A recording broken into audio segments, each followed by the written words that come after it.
A Visitor's Guide, Gilman Hospital. Dr. Benjamin is talking to Sue Coleman, the graphic artist. Ms. Coleman is going to prepare the Visitor's Guide to the Gilman Hospital. Listen to their conversation and fill in the plan. Good morning, Miss Coleman. I'm so glad you're able to come today. You see, we'd like our visitor's guide to be ready for print by next week. I hope it won't be a big job. I don't have too much time. No, it's really quite simple. You just have to draw the floor plan of the hospital. Come sit down, and I'll give you all the information you need. Well, I'm ready. Now then, where do we start? Well, you know there are 6 rooms on the ground floor. Yes, I know that. I've put that down already. But I need to know what each room is. Certainly. Well, the first room, as you walk in, through the main entrance, I mean, the first room is the reception room. Reception. But is it on the right or on the left, Dr. Benjamin? Of course, how foolish of me. It's on the right. The first room on the right. Okay, I've got that down. Let's get on. Well, my office is right opposite the reception. You mean the first room on the left? That's right. I have to be near the entrance, you know. People always want to see me first. Yes, It's yes, I understand. What else, Dr. Benjamin? I mean, what about the emergency room? Is it on the... Oh, the emergency room. Well, that's the most important part of our hospital. People from all over the city use our emergency room. It's equipped with the most modern... Yes, I know, Dr. Benjamin. But the floor plan, please. Oh, sorry, I understand. You haven't got much time. The emergency room, yes. The emergency room is the 3rd room on the right. Same side as reception. But people usually use the back entrance to get to the emergency room. It's more convenient. Now, let's see. What else do we have on the first floor? Oh, yes, our X-ray room. And where is that, Dr. Benjamin? Near the emergency room, I imagine. Yes, of course. It's right opposite the emergency room. Most of our emergency patients are sent there. Yes, Dr. Benjamin. Yes, I've got that. The X-ray room is opposite the emergency room. Right. It's the last room on the left. Well, that's almost it. Not yet, Dr. Benjamin. There are still 2 rooms left. What are they for? Let me think. Oh, yes, of course. The nurse's room. It's also on the left, right between my office and the X-ray room. The nurses need to be at the center of everything, you know. By the way, have you met Mike? He's one of our best nurses. No. But, well, maybe I'll take you and I'll introduce you to... No, not right now, Dr. Benjamin. I'd really like to finish this, if possible. Well, let's see. What have I forgotten, then? Oh, yes. Our children's ward. And where is that, Dr. Benjamin? Right before the emergency room. I know. Between emergency and reception, and opposite the nurse's room. You certainly seem to have it all down. Right. Maybe we'd better check to see if we have it all correct. Sure. Right, let's start with the west side of the building. The first room is yours, Dr. Benjamin, then the nurse's room, and the 3rd is the X-ray room, right? Right. Now the east side. Well, first room on the right, reception. The 2nd is the children's ward, and the 3rd is your modern emergency room. Right, I'll have the plan ready for the printer by tomorrow, Dr. Benjamin. Thanks for your help. It's been a pleasure, Miss Coleman. I hope to see you soon.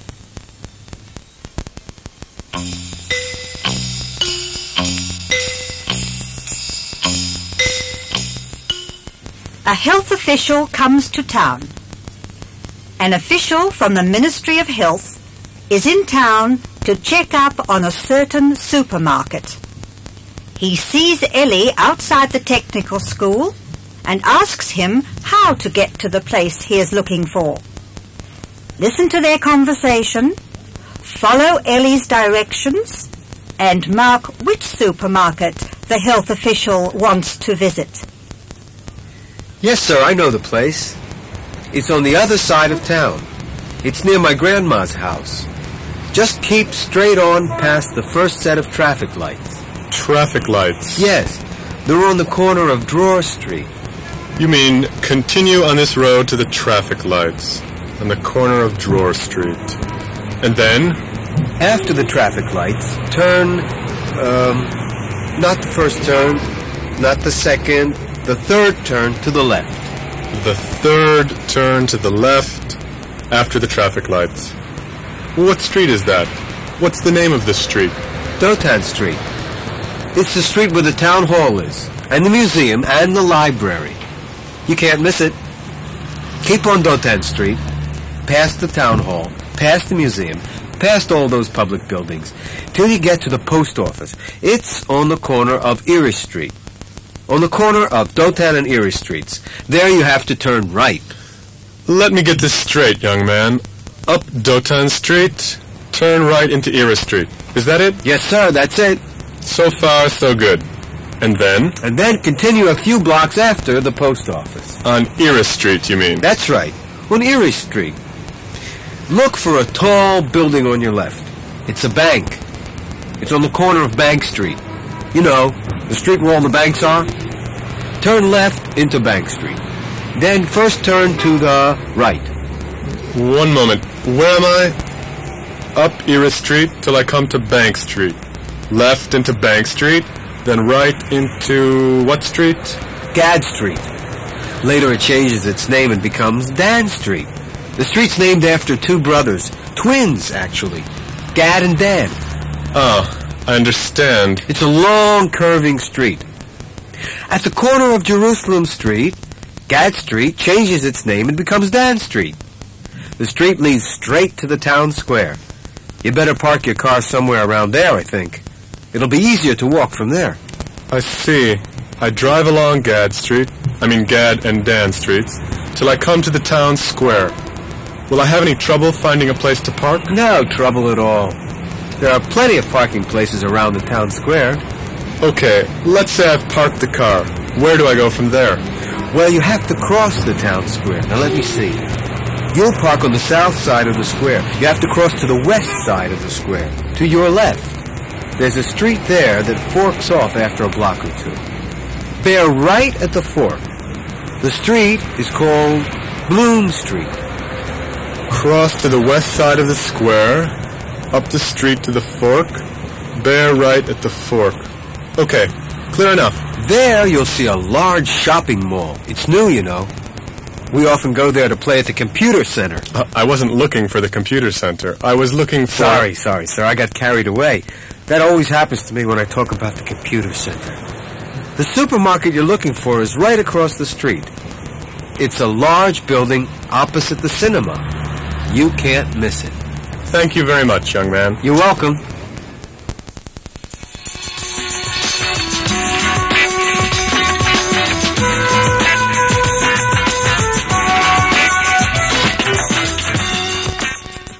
Mike gets information. Dr. Benjamin asked Mike to get some information about the 3 new cases of food poisoning. Listen to Mike interviewing the 3 patients and fill in the form.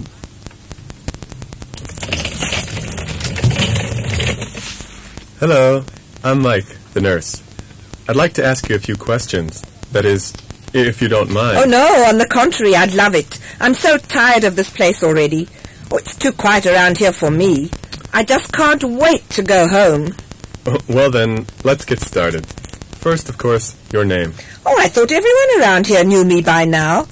I guess no one's told you about me. Dina Golan. Golan, did you say? Any relation to Dr. Golan? None that I know of. Golan's a pretty common name, you know. Okay, Dina. Can I call you Dina? Of course. Everyone else does. Well, we'd like to find out the cause of your food poisoning. I wish I knew. I've never been as sick as this in my entire life. I'm always so healthy and... Well, these things do happen. Where do you usually eat your meals, Dina? Why, at home, of course. I have a large family to feed, and home cooking is always best. It's also much cheaper. And besides, I do enjoy cooking.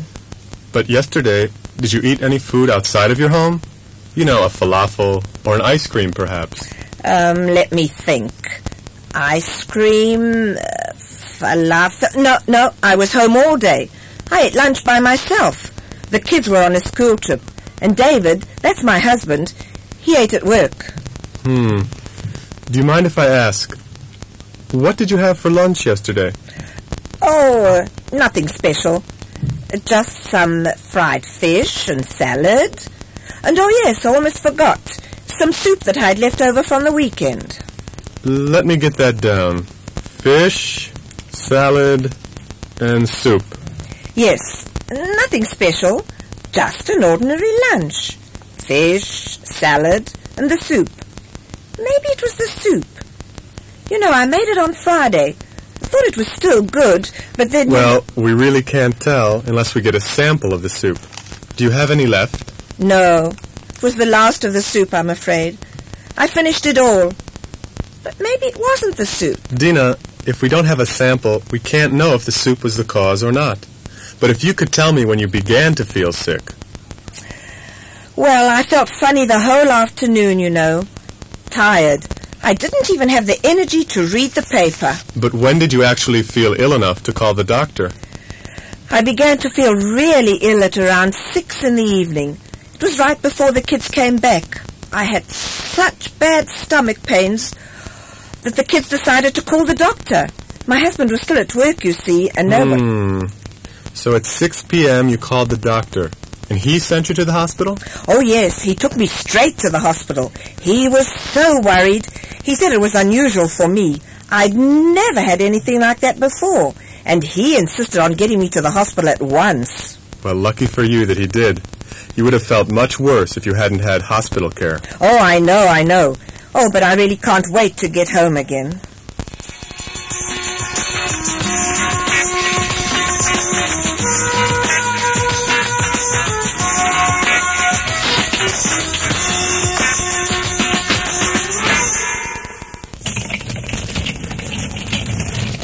Hi, I'm Mike. You're Tommy, aren't you?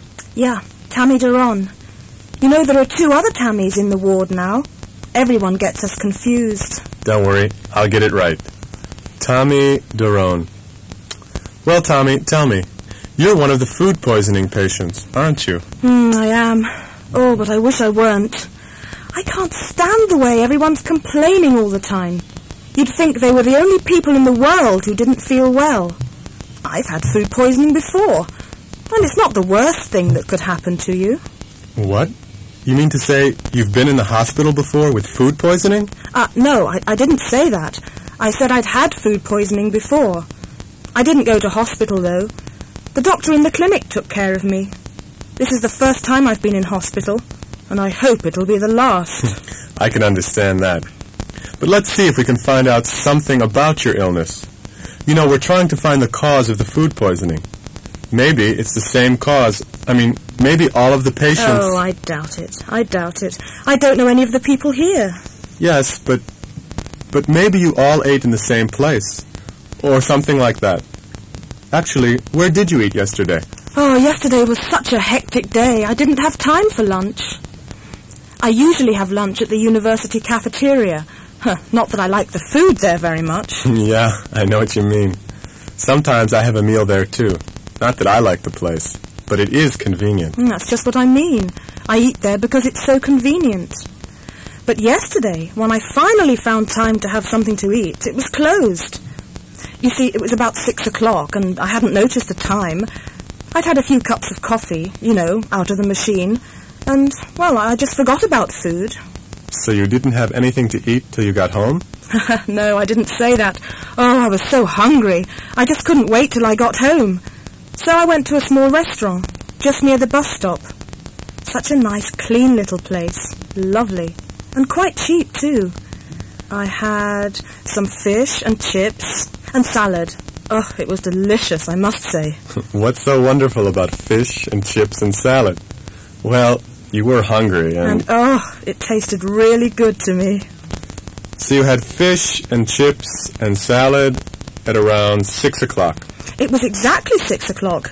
I happened to look at my watch when I went into the restaurant. And when did you start feeling sick? About 9:30. I came home at 6:30 and sat down to do some studying for my exam, but I just couldn't study. I started to feel really sick. So I took a pill and I went to lie down, but I started getting really bad pains at 10 o'clock. 10 o'clock. What did you do? Call a doctor? Well, no. My roommate, got really worried, and she said I looked very white, and she decided to call our friend, Eric. He has a car, you see, and he came and took one look at me. Is he a doctor? No, of course not, but he could tell I was really sick. So, Sari and Eric put me in the car and drove me to the emergency room. You see, it was 10 o'clock. Too late to call a doctor. Well, the doctor would probably have sent you to the hospital anyway. Food poisoning can be pretty serious, you know. I know, but I just hate hospitals. All these sick people sitting around comparing illnesses. Ugh, I can't stand it.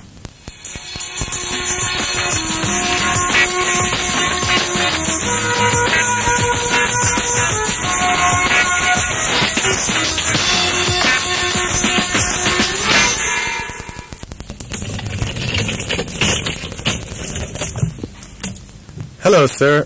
I'm Mike, your nurse. I don't want a nurse. Where is Dr. Benjamin? He said he'd be in to see me this afternoon, and he still hasn't come. Oh, I'm sure he'll be in here before long. I just came to ask you a few questions, not to examine you. I've had enough examinations, young man. I don't want anyone else poking around me today. I understand, sir. I just have to ask a few questions. Your name, please. Rich. R-I-C-H. Samuel Rich. 34 Hill Street. Your name is quite enough, Mr. Rich. I just need your name. Why do you need it? What kind of questions do you want to ask? I really don't feel too well, you know. It's about your food poisoning, sir. We want to try and find out what caused it. Well, go ahead. Get it over with. I don't have time for such foolishness. Anyway, I know what caused it. It's that falafel stand. I knew I shouldn't have eaten there. You had falafel yesterday? Yes. I never eat that stuff. But I went for a walk with my neighbor, Abe White, and we passed by this falafel stand. He said he always eats there, and it's the best falafel in town. So you decided to have one? Yes, I did. And am I sorry? I never eat falafel. It always makes me sick. I don't know why I listened to Abe this time. Well, falafel might not be the cause. Did Mr. White feel ill also? No. But, well, what else could it be from? I never eat any spoiled food. My wife cooks my meals. Fresh every day. Do you usually eat at home, Mr. Rich? Of course. Where else would I eat?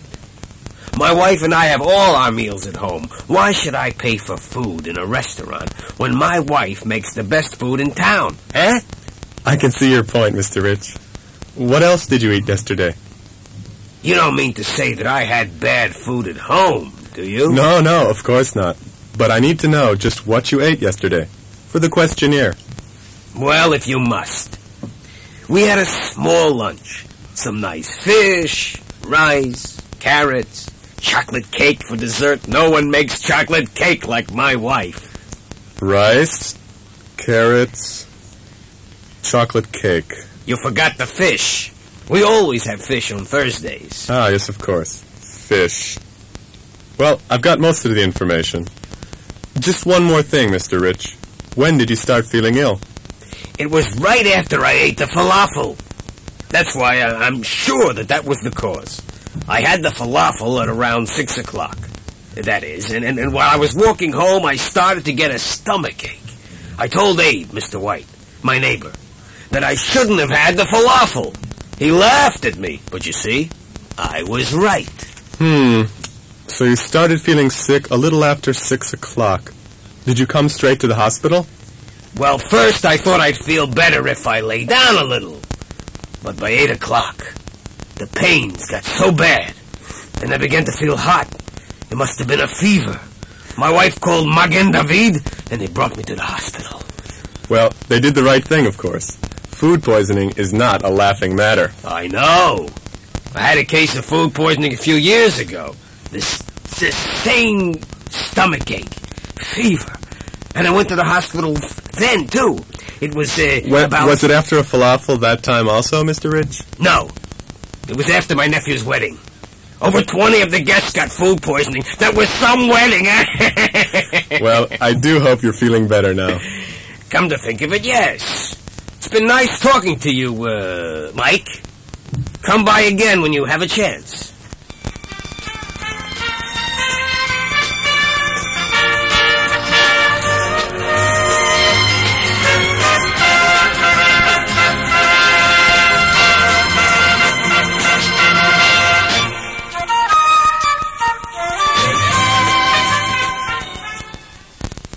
Chocolate balls. Debbie and Sarah want to prepare chocolate balls for their class party. The recipe they have is for 30 chocolate balls, but they need 60, so certain changes in the recipe have to be made. Listen to the girls and mark the changes that they make in the recipe. Let's use Aunt Betty's recipe for chocolate balls. They always come out so good. Well, I hope so. I've never made any kind of cake before. This isn't really a cake, and it's so easy anyone can make them. Well, I'm ready to try. What first? Well, first, remember, we have to double everything in the recipe. We need 60 chocolate balls, and the recipe is only for 30. What if we don't have enough? Oh, don't worry. We'll manage. We can always substitute. You know, make little changes. Okay, let's begin. First, we need the biscuits. Okay. Here's a packet. Oh, but only one. It won't be enough. That's okay. We'll use the packet and add something else. What else can we use instead of biscuits? Well, do you have any cake crumbs or cereal crumbs in the house? Oh, yes. My mum always puts cake crumbs in a container. There it is. Good. So let's add these cake crumbs to the biscuit crumbs. Now that's right. 200 grams of biscuit crumbs and about 200 grams of cake crumbs. Okay. Now what? Well, let's look at the recipe. What does it say? 10 tablespoons of sugar, 5 tablespoons of cocoa, 7 Wait, hold on. That means 20 tablespoons of sugar. I think that's a little less than a cup of sugar. And 10 tablespoons of cocoa, right? Right. 10 tablespoons of cocoa it is. Now what? 7 tablespoons of milk. Oh, it says milk. We haven't got any. Oh, do we have to use milk? No, orange juice or water are just as good. Well, we haven't got any oranges now, so I suppose we'll have to use water. So water it is. So, that'll be 14 tablespoons of water. Got it. I'll mix the water into the cocoa and sugar. But let's heat the water first with the sugar and cocoa. It'll make the mixture smooth.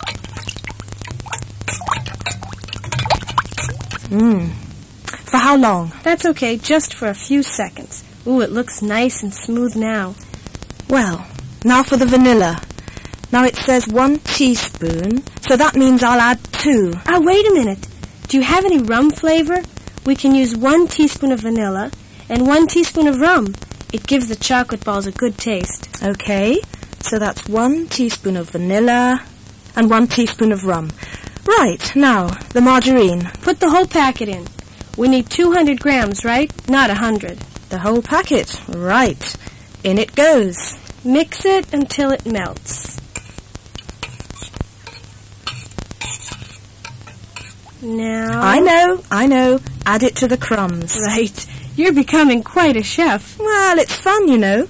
And it's just as easy as you said. Let's see what the others say when they taste them.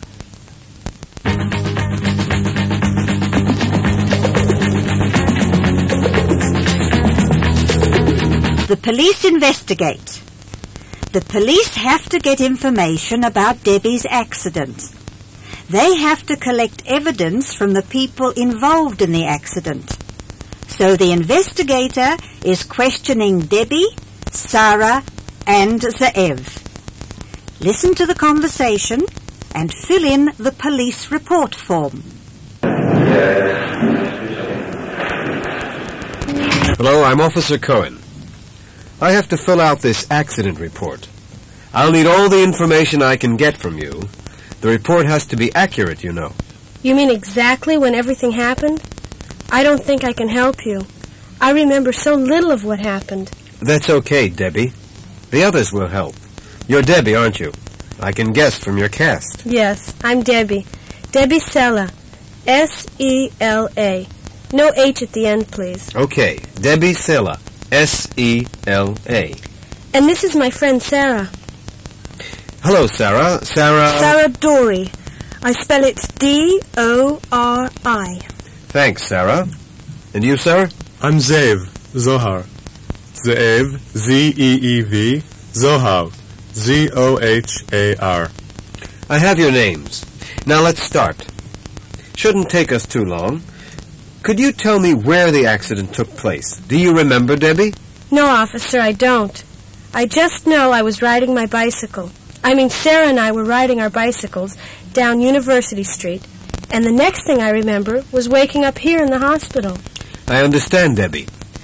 What about you, Sarah? Can you help me? Well, I'm not too sure, but I think it was when we got to the corner of Hill Road.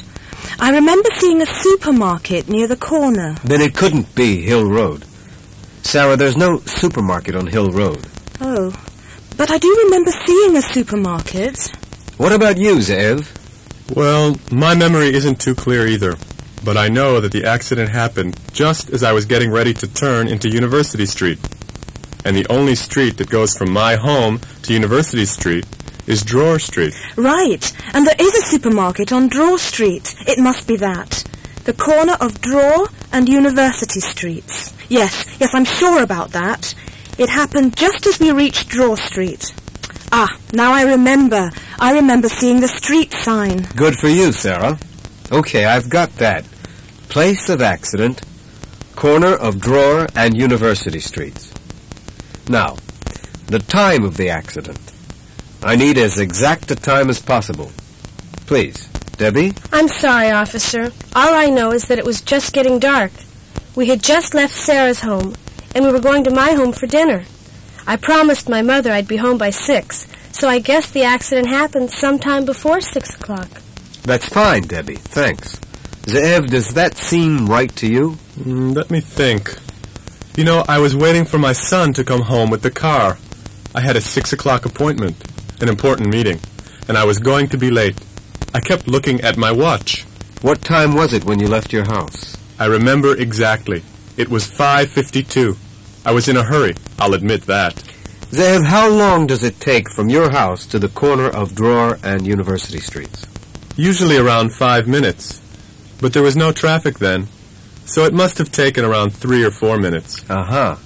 And that fits in with what Debbie said. 4 minutes. From 5:52 to 5:56, right. Exactly 4 minutes before 6 o'clock. Now, Zeev, you can help me on this. Do you remember how fast you were going? You must have been going pretty fast, Zeev. You couldn't stop in time, and your car hit us. I know I was going too fast, but I did stop, just as your bicycles came round the corner. And you girls were too busy talking to notice me. Uh-huh.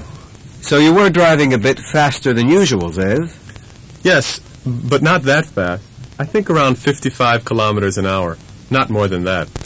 And you girls were riding your bikes and talking. Well, You couldn't have been riding in a single file.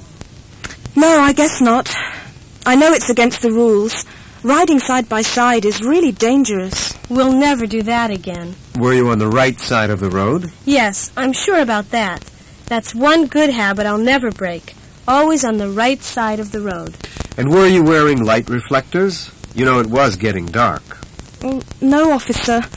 We thought we'd get to Debbie's before dark, and we didn't think of taking our reflector armbands. Well, next time, Debbie and Sarah, put on your reflectors. They could have saved you a broken leg. I know, officer. I guess we all broke a few traffic rules. That's right. You, Zeev, you went over the speed limit, and your mind was more on your meeting than on your driving. And you girls, don't forget, no riding side by side. And do wear your light reflectors. Well, I'm glad to see that you're all feeling a little bit better. It was nice meeting you, but in the future, let's all be more careful.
Mike's diary. Sarah wants Mike to come to her school party next week.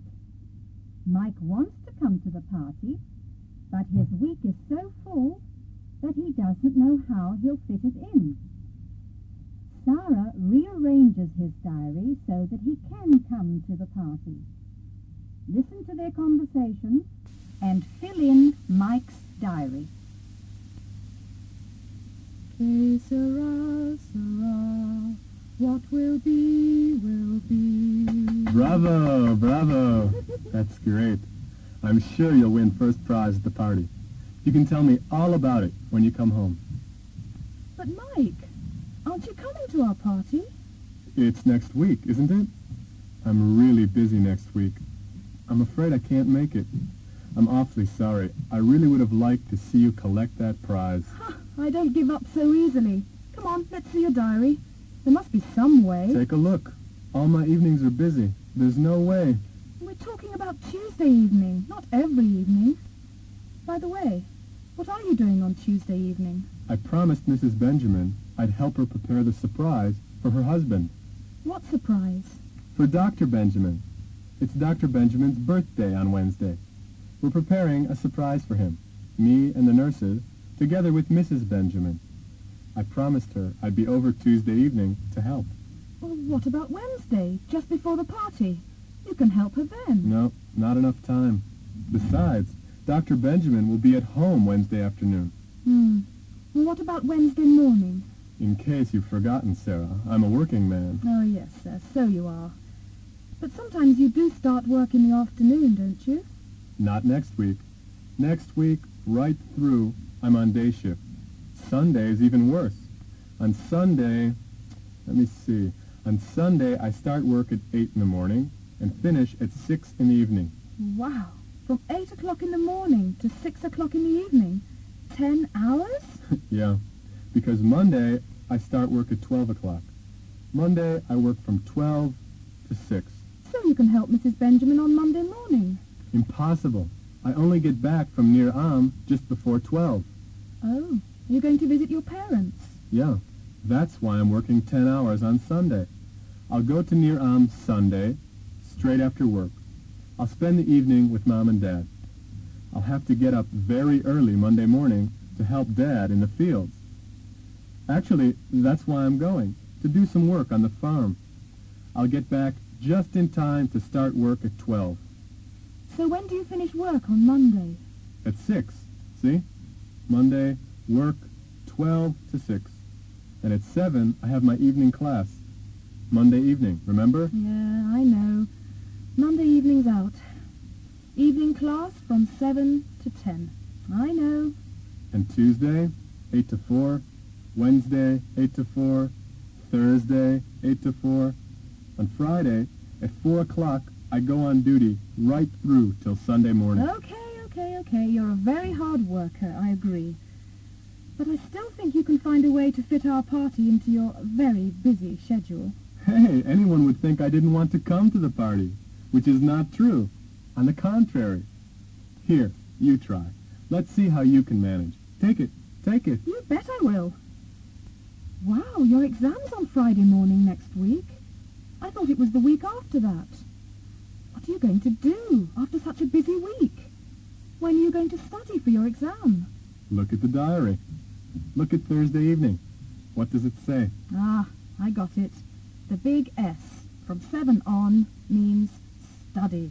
Right you are. Study, study, study. From 7 on for as long as it takes. And on Friday, from 8 to 1, the E means exam. E-X-A-M, exam. Ah, don't worry. You'll pass with flying colours as usual. So, where are we? Let's see. You need 3 hours before Wednesday evening to help Mrs. Benjamin, right? Let's see. Sunday's out, 8 to 6 work. Straight after work to Nir Am, Monday morning, work on the farm. Then, from Nir Am, straight back to work at 12. 12 to 6 work. And from work to your evening class. Tuesday. Let's see, Tuesday. 8 to 4, work. You finish work at 4. Our party's at 8. There, that's it. Here are the 3 hours you need to help Mrs. Benjamin. And you'll even have time to change for the party. Sorry, Sarah. I left Tuesday after work for the bank. I have to go to the bank on Tuesday. But you're free on Wednesday after 4. You could go to the bank on Wednesday. The banks are closed on Wednesday afternoon, Sarah. Oh. And besides, Wednesday is my laundry day. I go to the laundromat on Wednesdays. Hang on a minute. I've got it. Listen, Wednesday after work at 4 o'clock, go to the laundry. Thursday at 4 o'clock, go to the bank. But Thursday is shopping day. A guy has to eat sometimes, you know. If I don't go shopping on Thursday, my refrigerator will be empty for the entire week.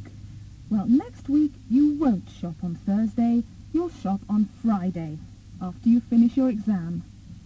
It won't take you more than 3 hours to get your A+. Friday morning, 8 to 11. Let's say 8 to 12 for your exam. And then 12 to 2, shopping. And you'll even have time to rest a bit before you go on duty at the hospital. So where does that leave us? It leaves us with Tuesday evening free for you to come to our party. And what about my promise to help Mrs. Benjamin? You'll do that on Tuesday afternoon, silly. Between 4 and 7. Remember? Look, Tuesday, 8 to 4, work. 4 to 7, help Mrs. Benjamin. 8 o'clock, school party. Then, Wednesday, 8 to 4, work. 4 to 6, laundry. 8 o'clock, Dr. Benjamin's birthday. And what happens on Thursday? Now, Thursday, 8 to 4, work. 4 to 6, bank. From 7 on, study for your exam. And Friday, 8 to, let's say, 12, exam. 12 to 2, shopping. 4 o'clock, hospital. That's it. No problem. Sarah, you're amazing.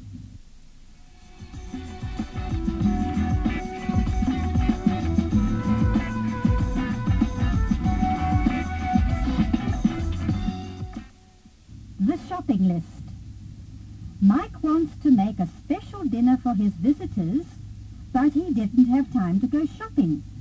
So he asked his friend Sarah to shop for him.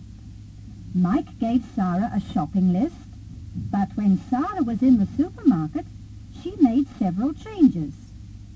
Sarah has just come back from the supermarket, and she and Mike are taking the food out of the shopping bag.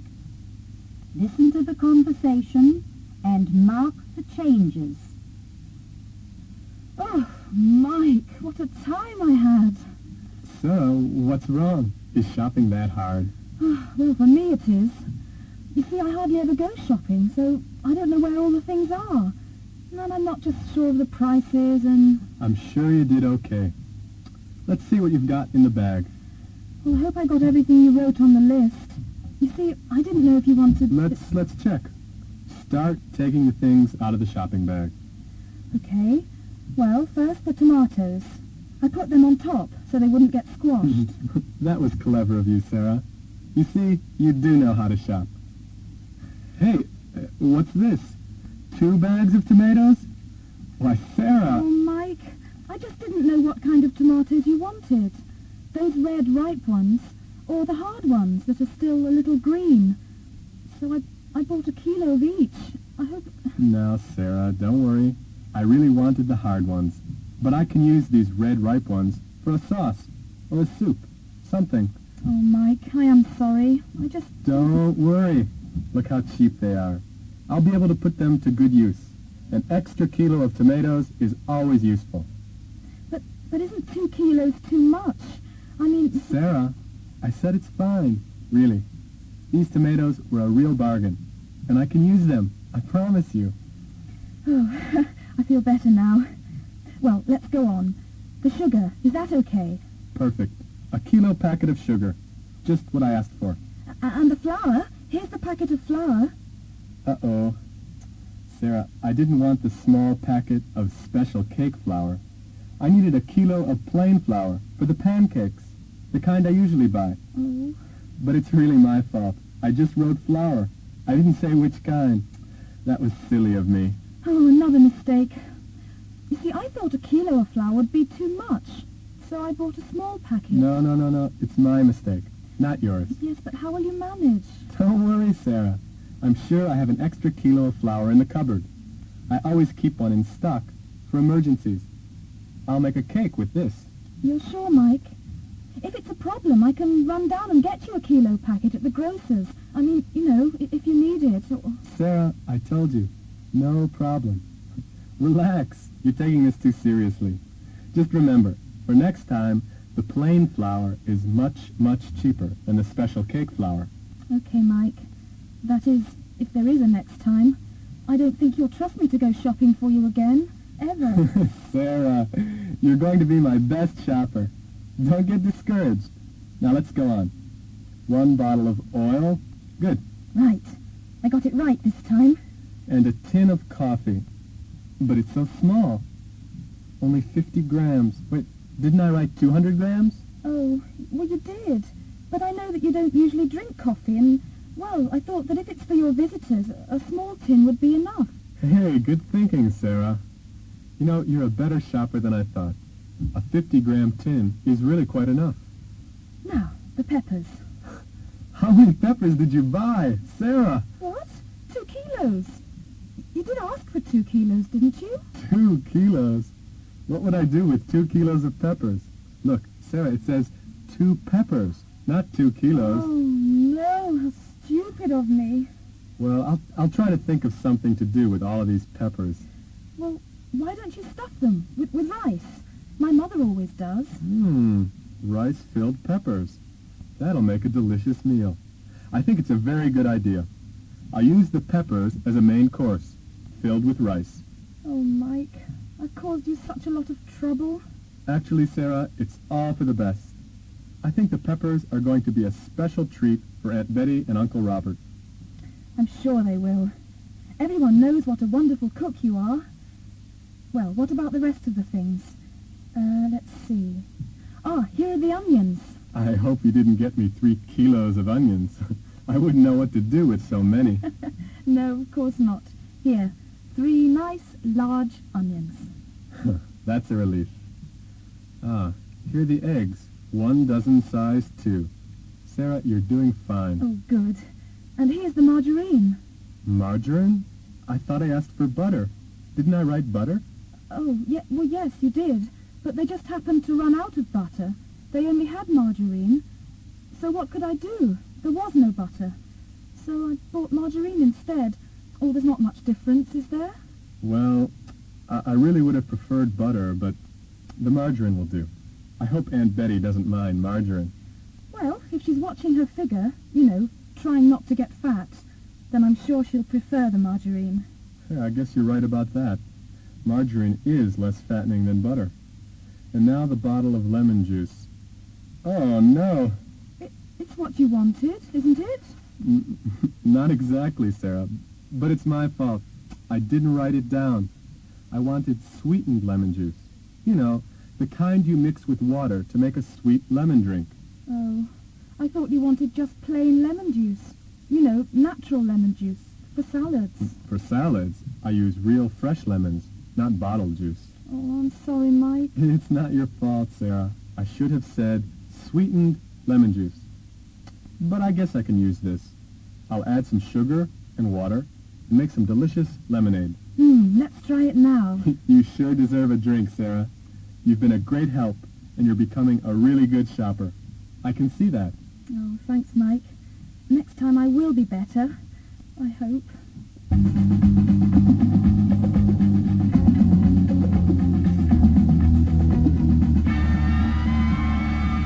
The interview.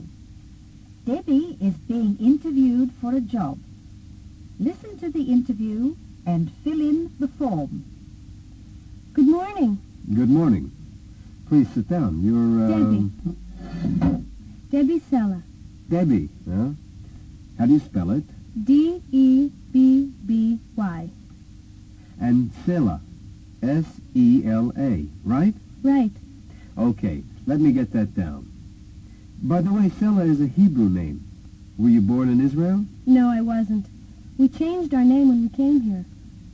Where do you come from? From the States, the USA.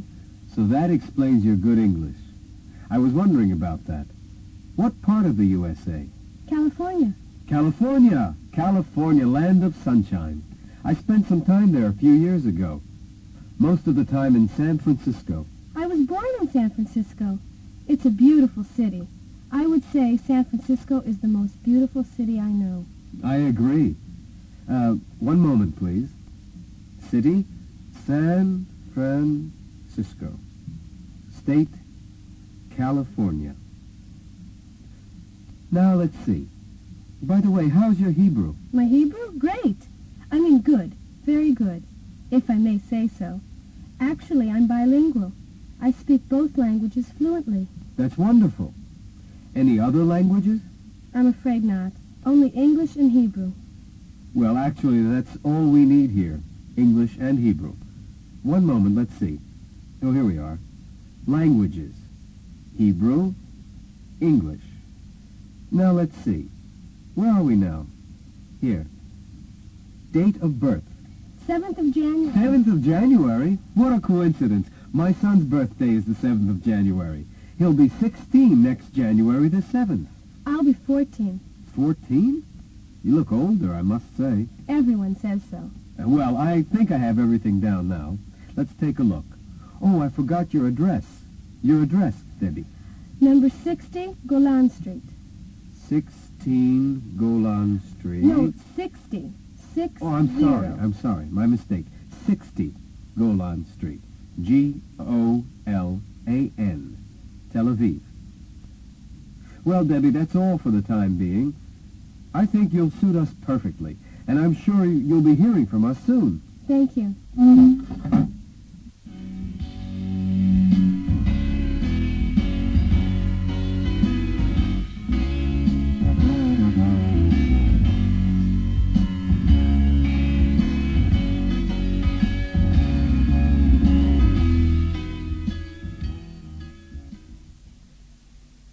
A day out in Tel Aviv. Mike and his Aunt Betty are planning a day out in Tel Aviv.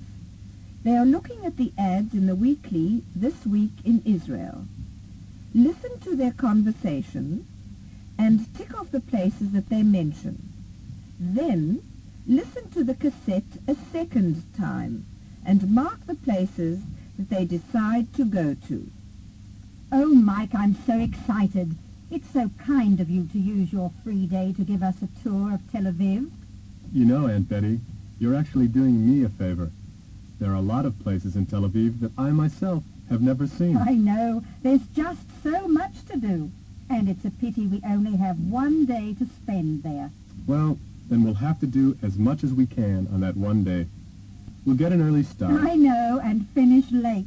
We'll be exhausted, but it'll be well worthwhile. Let's see. Hey, this looks interesting. An exhibition of the fashion designer, Fini Leitersdorf, at the Tel Aviv Museum. You do love fashion, don't you? Yes, I do. And so does Ruti. But what about Uncle Robert? I don't think he'll enjoy that very much. I guess you're right. But I see that there's also a photography exhibition. Maybe Uncle Robert would like that. Photography is one of his hobbies, after all. That's right, Mike. That way, we could all enjoy the museum. Could we start at Tel Aviv Museum then? Let's see. What time does it open? It only opens at 10 a.m. That's pretty late for us. We want an early start, remember? Maybe we can find something that opens a bit earlier. Oh, look at this, Mike. It opens at 8 a.m. Now, we could start there. And I've never been to Ben-Gurion's house. As a matter of fact, neither have I. And I heard they have Ben-Gurion's entire library there. Look, it says a library of over 20,000 books. And you know how much Uncle Robert loves books. And Ruti, too. And you've always been an admirer of Ben-Gurion, that's for sure. Yes, he really was a great man. Well, let's start there then. It's on Ben Gurion Boulevard, I see. Right. It's in the heart of Tel Aviv, nearby anything else we might want to do. Is it near Haaretz Museum? I've never been there, you know. Well, it's not too far from there. The Haaretz Museum is in Ramat Aviv. You know where the university is. Actually, it's at the beginning of University Street, after the Arcon Bridge. Oh, there are so many things to see in the Haaretz Museum. Torah crowns, drinking vessels, pottery, embroidered cloths. Oh, Ruti would love to see those. We'll probably need to spend a whole day there. Let's see if there's anything else we could do, from around 9:30 till 12 o'clock. Oh, look at this, Mike. We're in luck. They only have these tours on Wednesday. How lucky for us that Wednesday is your free day. What tours? Here, the Association of Tourism. Ah, I see. That should be interesting. Old Jaffa. I love walking around there. And I've never been on a guided tour. Oh, and look, Mike, it's free. Oh, just perfect for us. We'll be able to get there by 9:30, won't we? No problem. We'll take the car. If we leave Ben Gurion's house by 9, even 9:15, we'll have no trouble getting there by 9:30. Well, that's settled then. So now we have our day planned up to 12 noon. By then, you'll be ready for lunch and a little rest. Maybe we can find a place to eat in Jaffa. Well, we had a meal in Jaffa last time we were there. Let's try something different. Well, if not in Jaffa, let's decide first what we want to do in the afternoon. Then we can have lunch somewhere near our next stop. What other museums could we see? Are there any new ones in Tel Aviv? I know they've opened Rubens' old house as a museum. It also holds many of his beautiful paintings. Oh, Ruti would love that. And so would your Uncle Robert. And there's Beit HaTfutzot, of course. It's pretty new, but I think you were there last time, weren't you? Yes, we were there for an hour or so on our last trip, but that's not nearly enough. And I don't think Ruti was with us. Oh, I'm sure she'd want to visit the Beit HaTfutzot, and Robert and I would love to spend much more time there as well. Or what about Beit Bialik, the home of our famous poet, Chaim Nachman Bialik? Oh, I've heard so much about Bialik. If you like famous poets, how about Shalom Aleichem? There's a museum of his work as well. Wait a minute, hold on. We can't do everything. And remember, we haven't decided about lunch yet. You're right. I guess I am overdoing it. But maybe we could squeeze in at least 2 of the things I mentioned. Well, we could do one straight after lunch and one in the early evening. That's a possibility. Hey, this is open from 10 to 5 and from 10 to 7 on Tuesday. No, we're talking about Wednesday. On Wednesday, it closes at 5. The Rubin Museum, I mean. I love Rubens' paintings, and it'll be interesting to see where he lived and worked. We could go there straight after lunch. Is there anything open after 5 in the afternoon? Well, Beit HaTfutzot is open every Wednesday till 9 p.m. We could spend the late afternoon there. Oh, fine, Mike, it's working out perfectly. First to the exhibition of Rubens' paintings, and then to the Beit HaTfutzot Museum. Hey, wait a minute. What about lunch? You forgot about that. I know, but it sounds so exciting. I can't think about food. You can't now. But after you've been on the go for the whole morning, your stomach will remind you. I guess you're right, Mike. Well, could we have a light meal and then go on to the Rubin Museum? Well, there are quite a few possibilities. What would you prefer, a meat meal? No. Just a snack. You know, pizza or something like that. This looks good. With spaghetti and soup, too.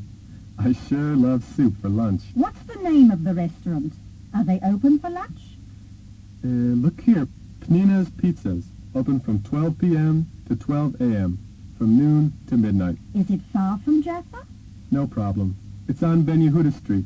It won't take more than half an hour to get there from Jaffa. So it's settled. Pnina's Pizzas, okay? Fine with me. Now, what about the evening? Are we going to end the tour of Tel Aviv with our visit to the museum, or... Not on your life. We want to do something special. What'll it be? A show? A concert? What would you prefer? Well, I'm sure Uncle Robert and Ruti would both prefer a show. So would I, for that matter. But You know, we don't understand Hebrew, so it would have to be in English. Hey, wait a minute. The Inbal Dance Theater is on that evening. That is something really special. The Inbal Dance Theatre. Oh, yes, I've heard such a lot about them. Now, that would be wonderful. Fine. I'll get tickets. It's at the Neve Tzedek Theater Center. That's quite a distance from Beit HaTfutzot. When does it start? Let's see. At 8 o'clock. That won't give us much time for dinner. Oh, who needs dinner after such a day? We'll be so excited we won't need much food. And we can always have a falafel if we're hungry. And we'll have something at home when we get back. Mike, thank you so much. I'm sure we're going to have a wonderful day. I can't wait until Wednesday.